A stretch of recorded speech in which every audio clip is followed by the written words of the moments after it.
Happy New Year. And for my first unboxing of the year, it's going to be Charioteer, Race for Glory in Ancient Rome. This is published by GMT Games, which was kind enough to send this to me. Got a nice little box in the mail just a few days ago, and now I have a lot of work to do. But it's good work, and it's fun work. And as long as it stays fun, I'll keep doing it. This is a game designed by Matt Calkins. You might know that name from Sekigahara, which was a very novel game when it came out. It's a very interesting game, beautiful game, dealing with the unification of Japan. It's kind of an operational level, and dealing with the period of the late 1500s, early 1600s of Japan. So, excellent game. Does this game have anything in common with that, or does it have any designs that come from that? Yeah, not really. This is a racing game. This is kind of back to the old Rome Colosseum, the Circus Maximus game. I think it was Avalon Hill. I don't know if they were the first ones to do it. I played that way back in the day. Even cheap-ass games, which I used to buy a few of those. I actually have quite a few of those, and those were games that kind of got me back into the board gaming hobby as sorts. I was playing Magic the Gathering, and then I found Board Game Geek, and then I found this cheap-ass games, which are, just the game, simple components, but it doesn't include all the regular components like dice and paper money or stuff like that, or tokens that you might need. It's just the basic game. And got into those, and they had one called Ben Hurt, I think is what it was called. That was a racing game, and pretty well done game as well. I mean, those games are, for gameplay, they're very interesting games. Production value very, very low, but that's not what they're intended for. Anyway, so this is a Charioteer game as well. So you're going to be racing in the Colosseum. Let's take a look at the back here. It looks like it's got some relatively interesting components. It looks like it's mainly a card game. You're going to be having these cards here in the center row, which is what I think what the crowd is looking for. I think at the far right is what the crowd's looking for, and then you have to match cards based on what's in your hand. But these cards do different things and give you skills, and as you play them, you go up this skill track. Will give you even further bonuses. A lot of it is, racing around the track. I think you got to do 3 laps, but you can also do damage. Some of these cards, I think the red does attacks, and so you can do damage to the other chariots or charioteers. The green, I think, are speed. One of them is it might be the yellow. Is for recovery, from damage, and then you've got these black or corners. There's an interesting corner mechanism when you go through the corner.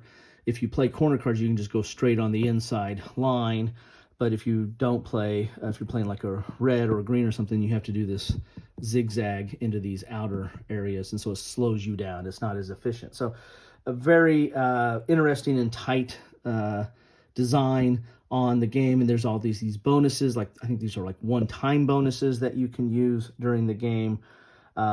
So as we can see here, it's 2 to 6 players, 1 to 2 hours. Complexity is really low. It's 3. Solitaire is 2 because you really can't. This is a racing game. This is an interactive race type game where you want to have, I would imagine with the full component of 6 people, it really livens this up and gets people into the whole racing aspect of it. Played a lot of racing games, have a lot of racing games. I really don't cover them on this channel.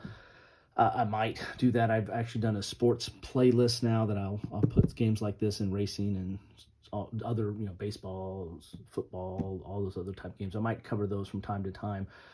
But racing has always been something very interesting to me. My first real racing game that I played the heck out of was Win, Place, and Show, the old Avalon Hill game with horse racing game, and used to buy the all-star replays from that were the kind of the hobby version, or the the casual version compared to the war game version, which is the general. Also, Replay had sports and some of their and elements for some of their other games that were not as war game focused. And the Also Replay always had, you know, new horses in there. You get like Chariot and all those kind of Seabiscuit, and it was just an interesting racing game, and it was a betting game as well. This one I don't think has betting, which, you know, that's fine. This is more of a strategic or tactical racing game, but you know, the betting aspect always adds in a new flavor to it makes it maybe more of a party game in that regards. Anyway, enough of all those other racing games. Let's talk about this racing games. Let's get into the box here. If I can figure out where I put a little start here into the box. Again, I want to thank GMT for this. This really wasn't on my radar. I heard about this in passing, but you know, I tend to focus more on war games, and this, even though this is from GMT, it's really not a war game. But it's in a big, thick box, real thick, good, solid, typical GMT box there. You get your rules here. Rules aren't that long. You got 12 pages. Last page is designer notes. So really 11 pages here that it looks like you've got a potentially example of play here, maybe. No, this is all rules here. So full color, dual column, examples of play in there, or into these little gray boxes here. So yeah, this is not tough to get into at all. The first 2 pages is a setup. I always like that, especially on, you know, Euro type games. It's kind of standard now to show how the board all sets up with all the player boards and the like before you get into the game. So that looks easy to get into. We've got 2 map boards here mounted. We'll pull that out here in a second. Let's see what the other bits are. These are the player boards, or kind of your racing boards. They're regular, you know, player aid type material. Not the thickest, but not thin. You know, it's just regular player aid board. Here's your different, you know, you have sprint, attack, recovery, and corner. That's where this should be probably a green there. I don't know how that came out as a red. Yeah, the rest of them are green in that regard. Those are the symbols that are on the cards. Here's some other icons that you have to deal with in the game. Here's your skill tree on how you're going to progress up. And I think there's cards in here to have, so where everybody starts off with unique skill set. So they're not all, you can play it straight up, everybody's equal, or you can play it somewhat asymmetrical where they have different skills that they have to develop over time, or they start off with a little bit different position. Here's your damage, and then here is how you deal with damage over here. Of course, these are one-sided because they're going to be off to the side as you're playing the game. You get a bag. Gotta love bags. And then you get we got cards here. We'll look at that. You got a little special die here. Looks good. It looks like it's painted on there. You've got a bunch of wood components here. We'll take a look at that last. And then we've got, looks like there is a turn marker sticker here. I wonder where those, I wonder if those go on the board or something. Not sure.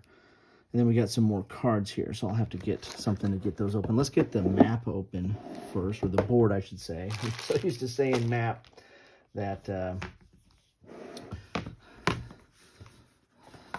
the map. Here we go. So there we got that. Pops out pretty quick here. All right, this is a long one, so I'm going to have to probably come up a little bit here so you can see a little bit how big this map is. It's pretty good size here. So don't know if I'm going to be able to get the whole thing in the picture here, in the frame, because it is it's a big map here. So I wonder if this I wonder where these go. Oh, maybe those go on some blocks that you put out here for the different laps. So yeah, so maybe these are stickers for some blocks here. So let's with that, let's get to the blocks and see where we're at. There's the Emperor die. Yeah, you roll this every turn, and then that's going to be the bonus. So you're trying to please the Emperor, and whatever you roll on that, like if you play a card that has that, that's going to give you yet another bonus to go around the track. Here are your Charioteers, and maybe that's the block that you put the stickers on to keep track of the lap. Little wood bits there. Here's your damage cubes. Here are your tokens for your skills to keep track on your Charioteer card to move your skills up. Here are those, everybody gets these one-time bonus tokens, or gets one of the set, and they're really good bits here. Nice wood, painted on face there, really nice. And so those are bonus token. I don't know if they're called bonus tokens. Here's some other tokens that have other icons. I'm not sure how you get these or when you get these, but I'll find that out. But it's all wood, all nice wood bits. Here's some more, even more tokens. This looks like it's dealing with cornering and damage and some whipping going on there. So nice chunky bits there. So the good production value as far as if you like wood, and the quality that kind of comes with. No counters in this game. Let's look at some of these cards here. And oh, thought I had it open. Here we go. Not sure what all the cards do. There's the cards that you use for gameplay that you're drawing and playing and the like. Then you have some of these. These are the skill cards. So this is your set where you'll draw. Everybody will draw a card here, and it's typical. Really thick or stout. I don't know what the right term is for that. They're not bending or warping. A typical GMT quality there. But everybody will draw one of these, and that's their initial skill. So you'll put your tokens on your skill track based on what you drew, and so you have a little bit different setup of developing your skills at the beginning of the game. So that's a little bit of a asymmetrical add-on there. And then here are the cards themselves. Let's see what we got here.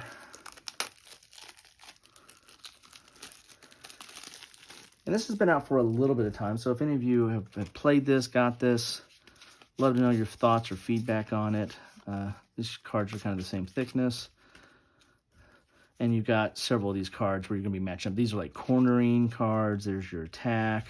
There's your recovery. Then your sprint or speed.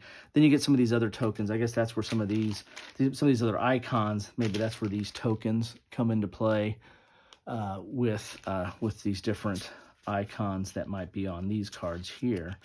Again, I haven't, I think I've watched a couple of videos on this to see what this is all about, but nothing in depth yet. So I don't know what that means. So I don't know how you get these other, there's that token or that icon. So anyway, there you have it. Those are the cards you get, which this is basically the heart of the game, is playing these cards. But there you have it. These are all the bits that you get in a box of Charioteer from GMT Games, designed by Matt Calkins. There's the rules. There is the game box. Man, with such a wide angle, it's hard to figure out where stuff goes. And you can see here on the board, here's your track, and then here are the thousands of screaming fans in the Colosseum.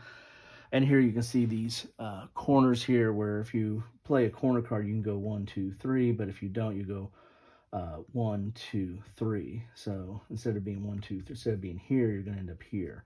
And that could be more pronounced as you go further through the corner. So you want to save up those black corner cards to negotiate your turns. Anyway, that's what I have for you today. Happy New Year. Hope you're doing well. I posted an earlier video that was the culmination of my new to me. Please take a look at that if you've got the time, or if you don't, that's okay too.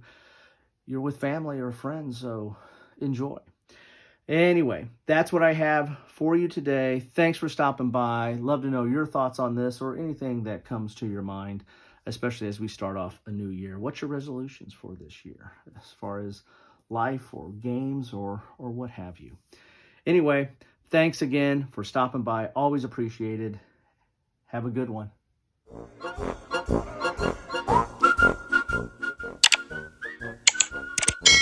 Thanks for watching.